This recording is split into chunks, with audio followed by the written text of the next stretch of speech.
Halo, apa kabar Sobat Den Malik? Semoga semuanya selalu dalam keadaan sehat. Amin ya Allah. Sobat Den Malik, seringkali kita jumpai kegundahan dari para pelamar. Apakah mereka harus mencantumkan pengalaman kerja mereka yang tidak terlalu lama di sebuah perusahaan ke dalam CV, ke dalam kurikulum vitae? Mereka takut jika memasukkan pengalaman kerja yang durasinya singkat ini bisa merusak postur karir mereka. Belum lagi mereka bisa dicap sebagai kutu loncat saat interview. Faktanya, belum ada loh kesepakatan di antara para perekrut untuk menentukan definisi dari kutu loncat ini. Perekrut yang konservatif bisa jadi menganggap definisi dari loyalitas adalah di mana durasi kerja minimal 5 tahun. Namun, perekrut modern lebih bisa memahami tentang masa kerja yang cukup singkat ini. Cukup menarik, bukan? Mari kita bahas tentang kutu loncat.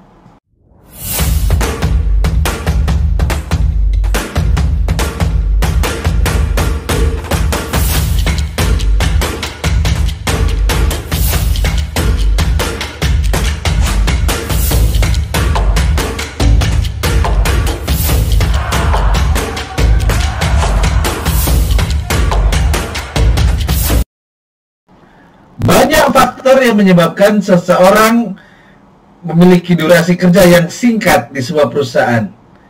Durasi kerja yang tidak sampai 1 tahun. Biasanya ini terjadi karena sifat kerjanya dikontrak untuk menyelesaikan suatu proyek. Ketika proyek telah selesai, maka berakhirlah masa kontraknya. Ini umumnya terjadi di perusahaan yang bersifat job order, yang pesanannya berbeda-beda, dari customer yang berbeda-beda pula, yang telah ditentukan durasi waktu pengerjaan proyeknya. Sebagai contoh, ada sebuah perusahaan mechanical electrical, perusahaan ME, mendapatkan pekerjaan untuk memasang 3 buah hopper untuk meloading material di pabrik keramik. Karena kekurangan tenaga kerja, kebetulan ada proyek yang datang berbarengan, maka perusahaan terpaksa meng-hire tenaga mekanik, teknisi mekanik maupun teknisi elektrikal untuk melakukan pekerjaan ini. Seselesainya terpasang ketiga hopper tersebut, maka berakhir pula lah masa kerja dari kedua teknisi tersebut. Itu contoh pertama. Contoh yang kedua, misalnya sebuah perusahaan instalasi pipa mendapatkan pekerjaan instalasi pipa yang cukup panjang, sehingga membutuhkan welder yang cukup banyak. Sedangkan tenaga welder di perusahaan tersebut, sebut saja misalnya hanya 5 orang. Sedangkan pekerjaan tersebut dengan tenggat waktu yang telah ditentukan membutuhkan 8-10 welder. Anggaplah 10 welder. Maka untuk menyelesaikan pekerjaan tersebut, perusahaan meng-hire tenaga welder tambahan pengelas. Setelah instalasi pipa rampung, maka berakhir pula lah masa kerja dari welder yang dikontrak. Itu contoh yang kedua. Contoh ketiga, misalnya di sebuah perusahaan fabrikator, pelaku fabrikasi. Di dalam perusahaan ini hanya ada tenaga welder untuk welding CO2, untuk mild steel. Suatu ketika perusahaan tersebut mendapatkan order sebuah rangkaian barang di mana di dalamnya ada material mild steel, ada material stainless steel. Untuk material mild steel tentu perusahaan ini bisa mengerjakan karena weldernya ada. Tapi untuk pengelasan stainless steel, karena metode lasnya berbeda, mereka belum bisa. Jadi mereka meng-hire welder untuk stainless steel untuk mengerjakan orderan ini. Nah, setelah pekerjaan ini selesai, maka kontrak kerja untuk pengelas stainless steel ini pun berakhir juga. Mungkin kejadian seperti ini akan lebih sedikit ditemukan di perusahaan yang karakternya adalah mass production, yang melakukan produksi massal, di mana proses produksinya continue berulang-ulang, materialnya juga yang digunakan sudah ditentukan. Umumnya perusahaan seperti ini telah melakukan perencanaan sumber daya manusianya disesuaikan dengan target produksi yang telah ditentukan oleh customer. Namun ada beberapa kasus di mana posisi tertentu harus dikerjakan oleh pekerja dengan usia tertentu untuk mencapai produktivitas yang diinginkan. Misalnya untuk produksi operator bagian tertentu, usianya dibatasi hanya sampai maksimal di 24 tahun untuk mengejar speed dari proses produksi. Makanya selepas usianya 24 tahun, kemungkinan operator tersebut habis kontraknya. Kemudian di era di mana perkembangan teknologi digital berkembang sangat pesat seperti sekarang ini, persaingan terjadi sangat ketat. Perubahan terjadi begitu cepat, amat cepat. Banyak sekali muncul disruptor baru. Perusahaan-perusahaan baru yang melakukan disrupsi kepada perusahaan yang telah lama hadir, menjadikan mereka goyah. Kegoyahan ini tentu bisa berimbas kepada pemutusan hubungan kerja, pemberhentian karyawan. Para perekrut modern memahami, bahkan di lingkungan kerja juga terjadi intrik. Karyawan yang paling berprestasi sekalipun bisa tersandung karena intrik ini, tersandung karena politik di perusahaan ini.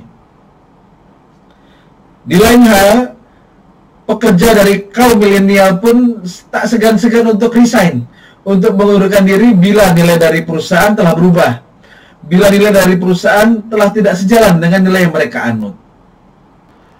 Para pelamar yang mengetahui alasan yang tepat untuk berpindah maupun berhenti kerja tentu tidak akan galau.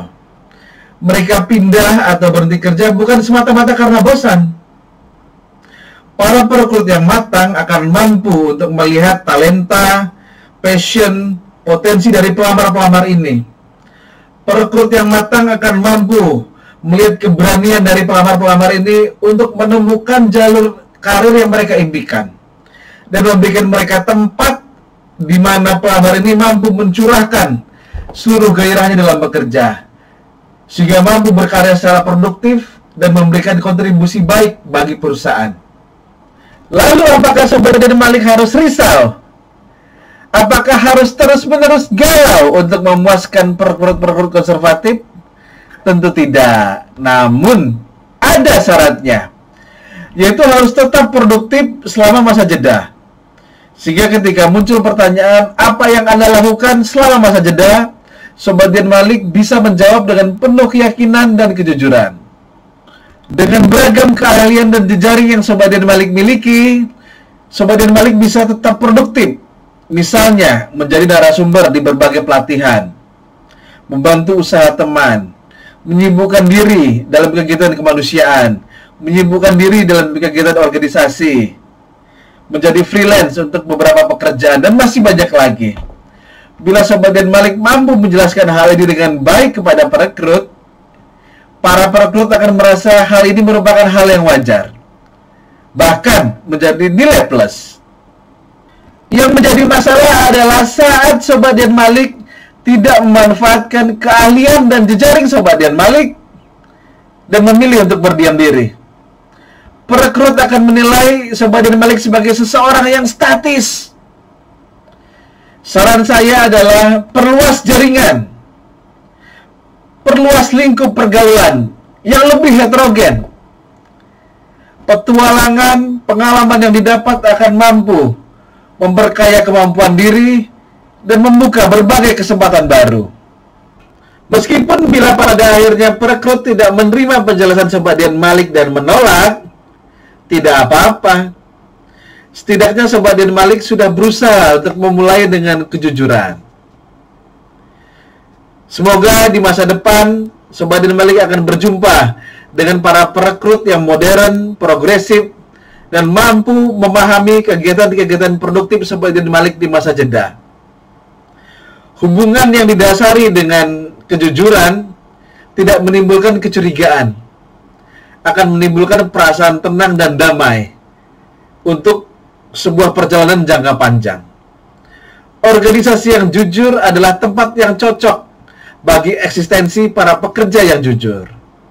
Hikmah yang lain bisa jadi ini adalah jalan bagi Sobat Dian Malik untuk tidak bekerja secara kantoran dan menjadi entrepreneur. Siapa tahu ini jalan bagi Sobat Dian Malik untuk sukses menjadi pengusaha. Kuncinya adalah tetap berpikir positif dan senantiasa bertanggung jawab dalam melaksanakan passion Sobat Dian Malik. Demikianlah pembahasan kali ini tentang kutu loncat. Bila Sobat Dian Malik merasa video ini bermanfaat, bisa tolong di-share, bisa like dan subscribe juga. Like dan subscribe dari Sobat Dian Malik adalah energi bagi saya untuk terus berkarya dengan semangat. Sampai jumpa di lain kesempatan. See you!